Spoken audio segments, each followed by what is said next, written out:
Աստված հավատարիմ է։ Դեյվիդ Վիլկերսոն։ Օր նոյեմբերի 27։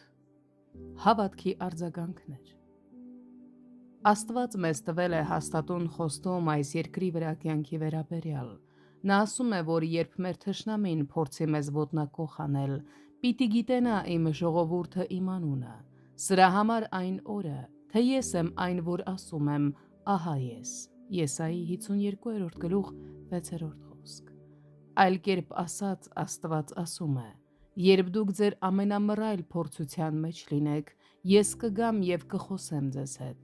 Դուք կլսեք, թե ինչպես եմ ասում, ես եմ ձեր Տերը, մի վախեցեք։ Մատթեոս ավետարանի 14-րդ գլխում աշակերտները նավակի վրա սարսափելի փոթորկի մեջ էին, տատանվում էին ալիքներից և ուժեղ քամուց։ Հանկարծ նրանք տեսան Տեր Հիսուսին ջրի վրայով դեպի իրենց քայլելիս։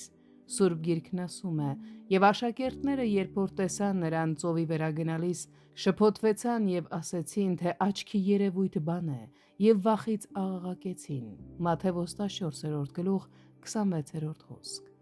Ինչ արեց Տեր Հիսուսը այդ սարսափելի պահին։ Եվ Հիսուսը շուտով խոսեց նրանց հետ և ասեց.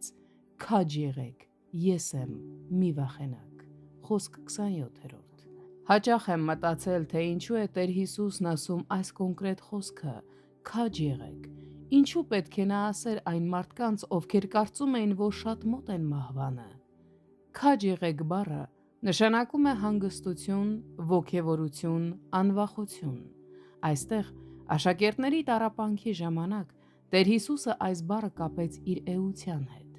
Հիշեք, որ աշակերտները նրան անձամբ ճանաչում էին, և նա ակնկալում էր, որ նրանք հավատքով կգործեն իր իսկ խոսքի համաձայն։